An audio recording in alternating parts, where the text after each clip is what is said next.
Hello दोस्तों, कहानी की इस नई सीरीज में आप सभी का स्वागत है। आज की इस कहानी का नाम है चिंदी चोर। अगर आपको हिंदी कहानियाँ, मॉरल स्टोरी इन हिंदी या बेड टाइम स्टोरीज पढ़ने का शौक है तो इस कहानी को पूरा जरूर पढ़ें। एक गांव में संपत और कप्तान नाम के दो चोर रहते थे, जो दूसरे गांव में जाकर चोरियां करते थे, लेकिन अपने गांव में बहुत शरीफ बनकर रहते थे। एक दिन वह घने पेड़ के नीचे आराम कर रहे थे कि तभी पालमपुर गांव के हरिया और बंसी उस पेड़ के पास आकर एक दूसरे से बातें करने लगे। हरिया ने बोली, अरे बंसी भैया, सुना है कल मुखिया जी की बेटी की बारात शहर से आ रही है, क्या तुम्हारे पास दावत आई है क्या? बंसी ने बोली, भैया मेरे घर तो आई है, तुम्हारे घर पर आई है क्या? हरिया ने बोली, अरे कल खुद मुखिया जी मेरे घर पर आए थे और मुझे पूरे परिवार सहित दावत कहकर गए। सुना है मुखिया जी अपनी बेटी की शादी बहुत धूमधाम से कर रहे हैं, कल 21 तरह के पकवान बनेंगे खाने में। बंसी ने बोली, मैंने भी कुछ ऐसा ही सुना है। हरिया भैया, मेरे तो मुंह में अभी से सोच सोचकर पानी आ रहा है। अरे मैं तो आज शाम से खाना ही नहीं खाऊंगा, ज्यादा भूख लगेगी तो पूरे 21 पकवान ही पेट भर खा लूंगा। हाँ। हरिया ने बोली, अरे बंसी भैया, भावना में बहकर कहीं ज्यादा मत खा लेना वरना पेट खराब हो जाएगा।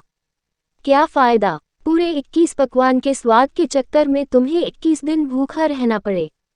बंसी ने बोली, बात तो तुम बिल्कुल सही कह रहे हो।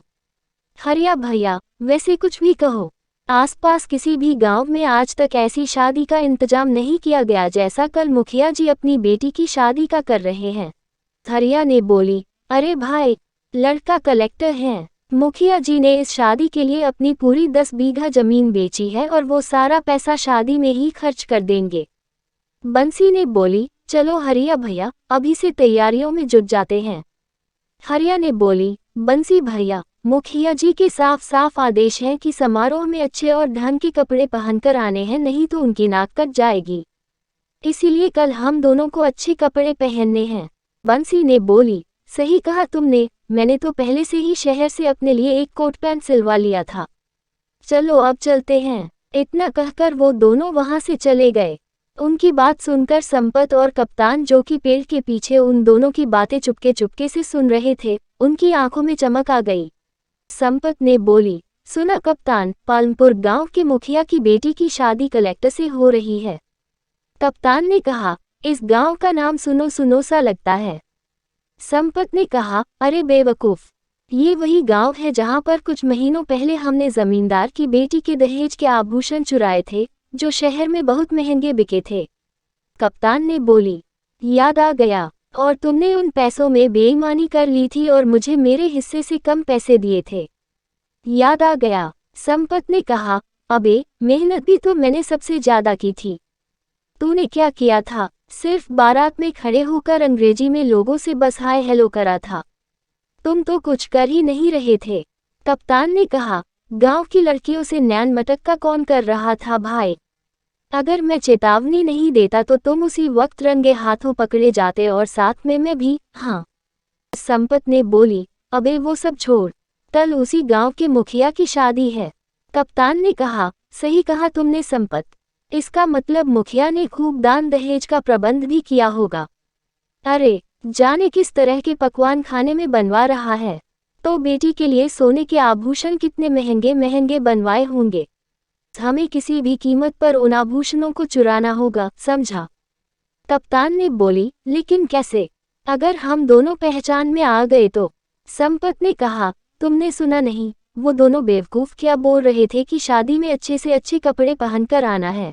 अबे हम दोनों के पास अच्छे कपड़ों की कोई कमी है क्या बे? बढ़िया सा ब्रांडेड कोट पहनकर चलेंगे, कोई शक नहीं कर पाएगा, समझा क्या? और मौका देखकर मुखिया की बेटी के आभूषण वहां से लेकर चंपत हो जाएंगे। चलो गांव चलकर अभी से तैयारियां करना शुरू कर देते हैं। कप्तान ने कहा, लेकिन हमें बहुत होशियारी से काम लेना होगा संपत भैया, क्योंकि हम दोनों कुछ महीने पहले ही उस गांव में चोरी करके आए हैं। संपत ने बोली, अबे कुछ नहीं होगा, सबसे पहले तो अभी हम दोनों अपने गांव चलते हैं। पूरे 1 महीने से हम दोनों गांव में नहीं गए। सारे गांव वाले समझते हैं कि हम दोनों शहर में कोई बहुत बड़ा बिजनेस करते हैं। कप्तान ने बोली, कपड़े तो पहन ले। संपत ने कहा, ये बात तो मैं भूल ही गया। चिंता मत कर कप्तान, हम दोनों ने अब तक ना जाने कितने गांव और शहर में चोरियां की हैं। आज तक हम दोनों पकड़ में नहीं आए। अरे पकड़ना तो बहुत दूर की बात है, आज तक हम दोनों की थाने में तस्वीर भी नहीं लगी। इतना बोलकर संपत जोर जोर से हंसने लगा।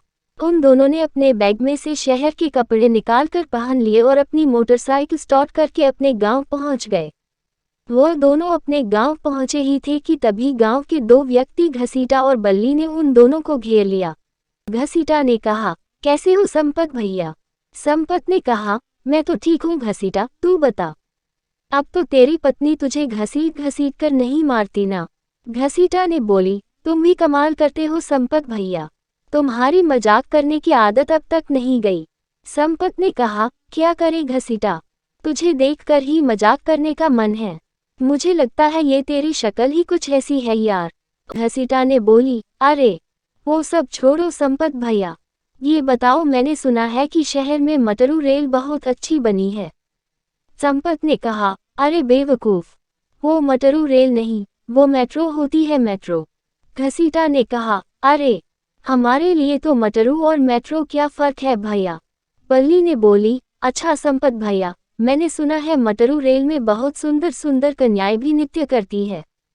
संपत ने कहा, बल्ली, शहर के लोग थोड़े खुले मिजाज के होते। बल्ली ने बोली, अरे संपत भैया, तभी हमें भी ले चलो ना अपने साथ एक बार शहर, हम भी एक बार अपनी आंखों से मेट्रो रेल का नज़ारा कर लेंगे और इसी बहाने अमिताभ बच्चन जी का घर भी देख लेंगे।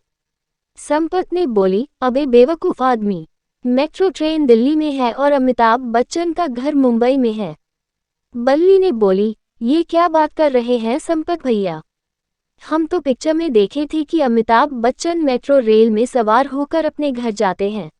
संपत ने बोली, अरे वो पिक्चर होती है बेवकूफ़, अब मैं तुझे कैसे समझाऊं? कप्तान ने कहा, यहाँ से निकल ले नहीं तो ये दोनों उल्टी सीधी बातें करके हमारा दिमाग खराब कर देंगे। संपत ने बोली, ठीक है बल्ली और घसीटा, हम दोनों चलते हैं। अगली बार हम तुम दोनों को अपने साथ शहर जरूर ले जाएंगे, हाँ, और तुम्हें मेट्रो रेल जरूर दिखाएंगे। इतना कहकर संपत और कप्तान वहां से चले गए। कप्तान संपत घर के नजदीक जाकर बोला। कप्तान ने बोली, 1 घंटे बाद मैं आपको आपके घर पर बुलवाने आ जाऊंगा, तैयार रहना। संपत ने बोली, क्यों, तू घर के अंदर नहीं आएगा क्या? कप्तान ने कहा, अबे मुझे पागल कुत्ते ने काटा है क्या जो मैं तेरे घर पर आऊंगा? तेरी पत्नी कम सियाड़ी ज्यादा लगती है यार।